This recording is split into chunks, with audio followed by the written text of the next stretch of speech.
Fun fact about me, I used to be bald. Now that is obviously not me.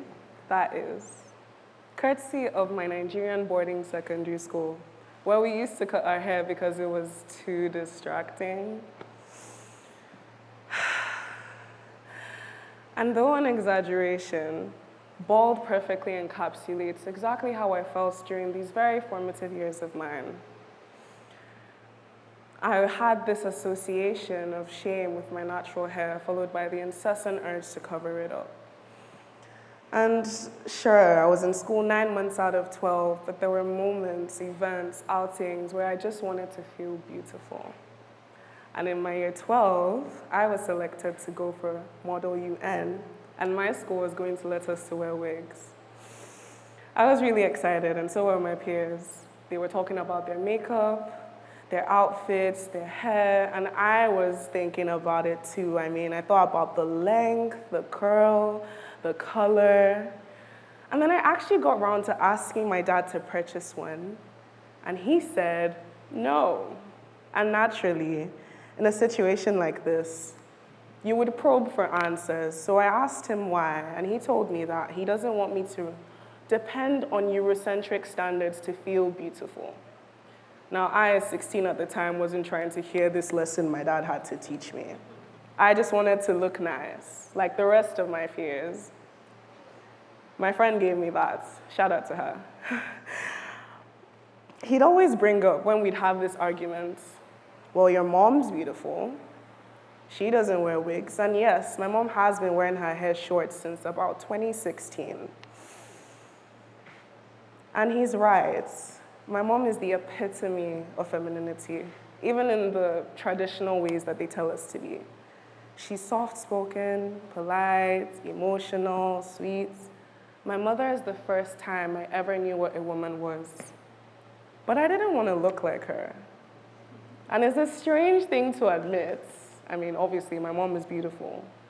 But the women I looked up to, the Disney starlets and the Disney princesses, they were all blonde, occasionally brunettes, even more occasionally redhead, but never black.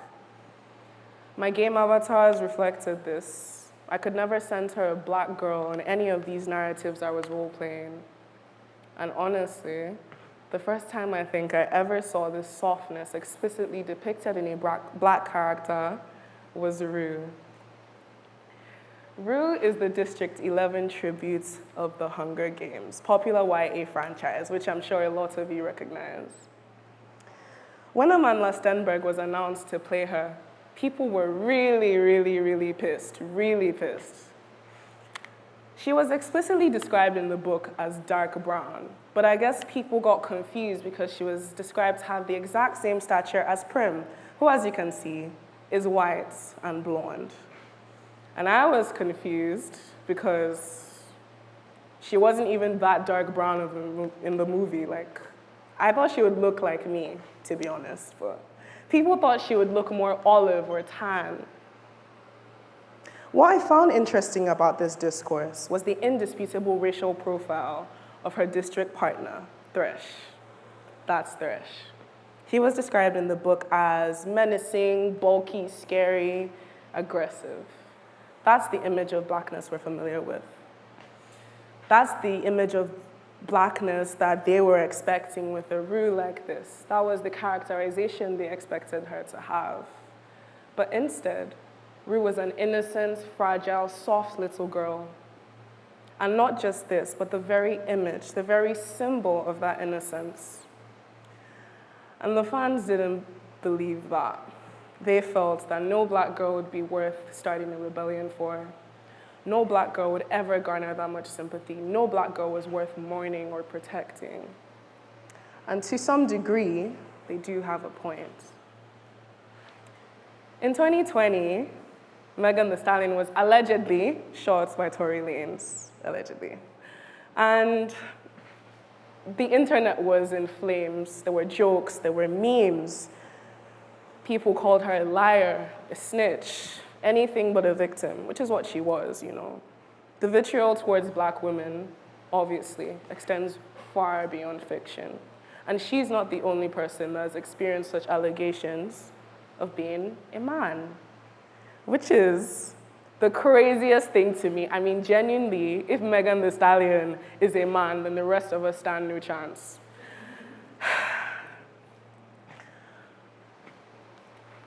I don't know where this came from. I mean, it's a trend with black women saying that they're transgender or they're manly. Michelle Obama, a black woman who needs no introduction, has faced these allegations for years. Serena Williams, Caster Semenya, Francine Niyonsaba, all sports stars that people don't believe should be in women's sports. People want to protect women's sports from these women.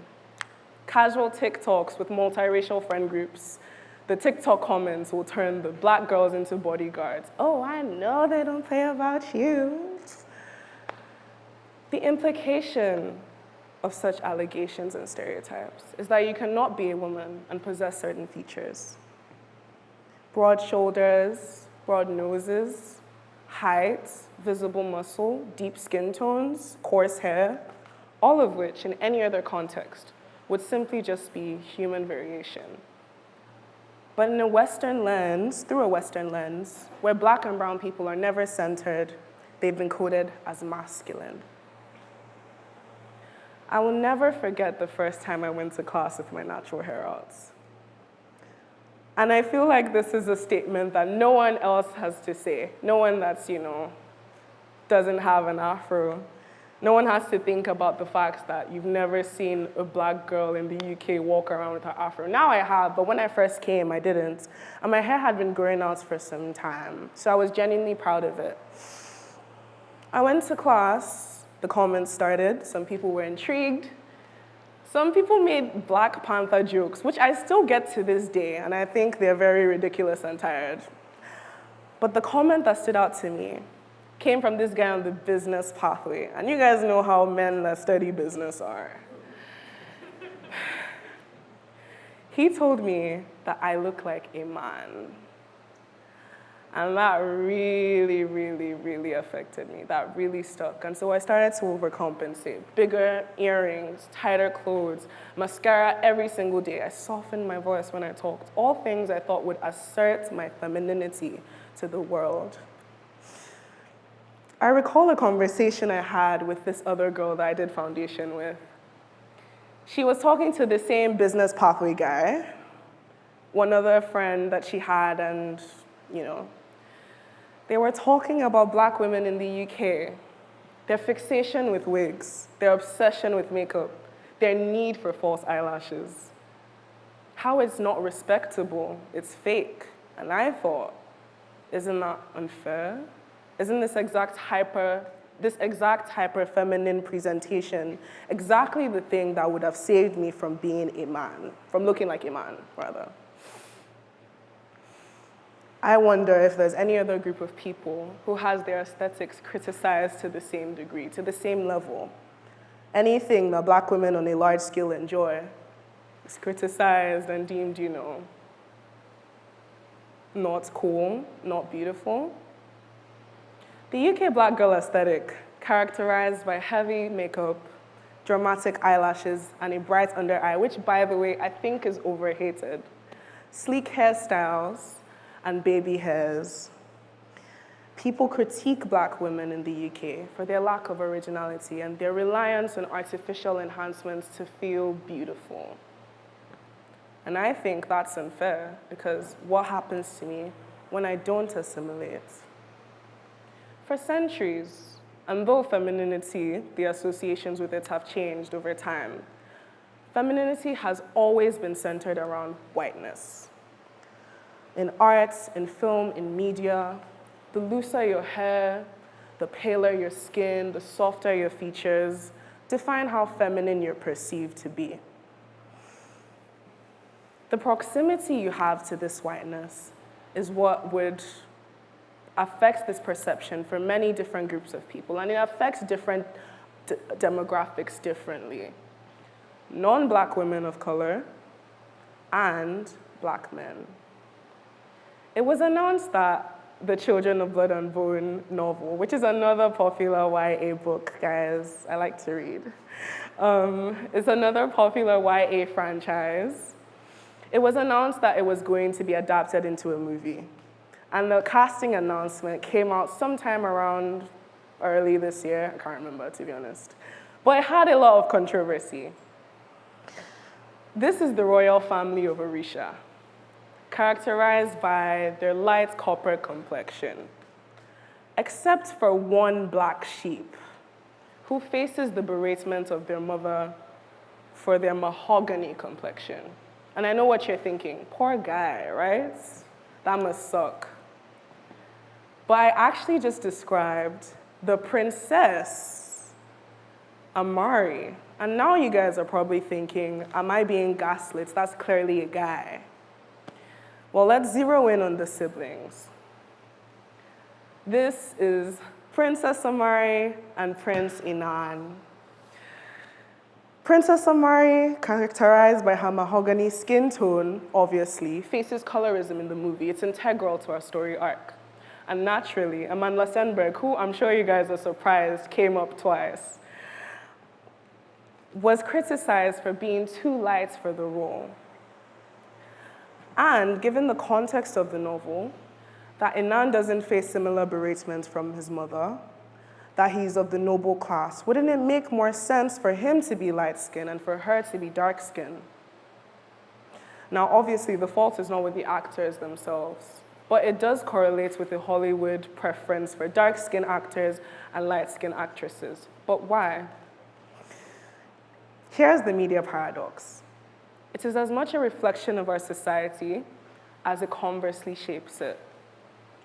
By depicting blackness, by depicting dark skin as the standard for hypermasculinity, it defines that hypermasculinity is equal to dark skin.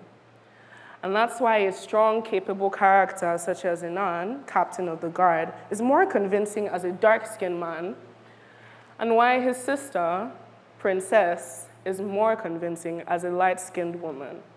It's why in movies like The Woman King, where the women are agile, strong, stoic, aggressive characters, they are riddled with a dark-skinned cast. Suddenly, Hollywood has a plethora of dark-skinned actresses, which I never even knew about.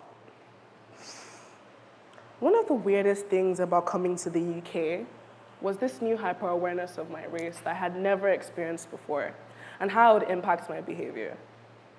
One of the first conversations I had with this guy, some other guy, not the business pathway guy, he had referred to UK black women as beasts. And that made me extremely uncomfortable. But it sent a message and I got it.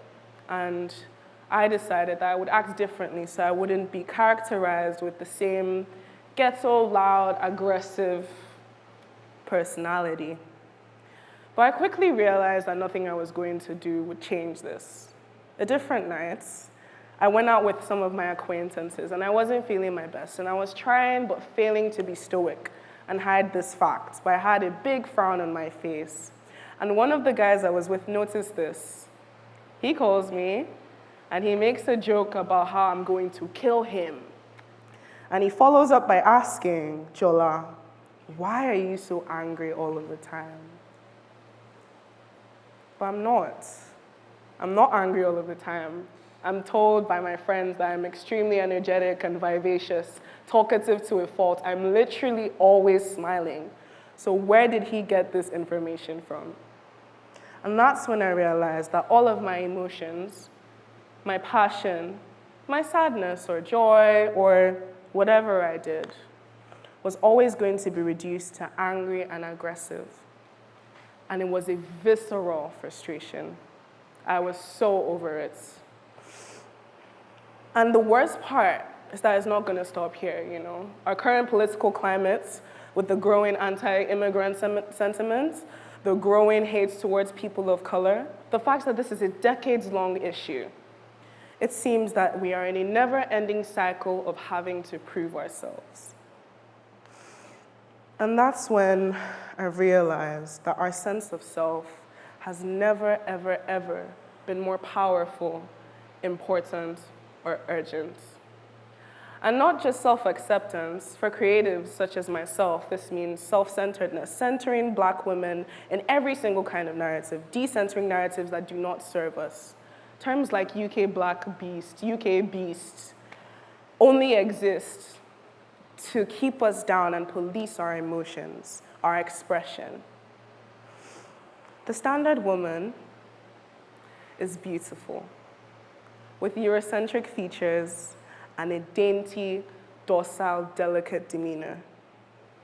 She exists to maintain power structures and social hierarchy. She is rigid, and all she does is constrict. Not every woman is designed to be a standard woman. Femininity isn't designed to look a certain way. Standard doesn't mean real. It just means palatable. And your femininity wasn't made to be digested. My femininity has texture like my hair. My femininity has depth like my skin. My femininity has resonance like my voice. And in a world so focused on flattening us, our depth, our texture, our resonance has never, ever, ever been so needed. Our world was not designed to be flat. If there's one thing I want everyone to take away from me today, it's this. Do not trade authentic for palatable. Do not strive for standard. Strive for self. Strive for real. And lastly, to women of color, to Black women, your passion, your expression, your identity, your aesthetics, your hair, your clothes, your voice, your existence is yours and entirely yours to define. Whether that means existing with an afro, a wig, or a buzz cut. Thank you.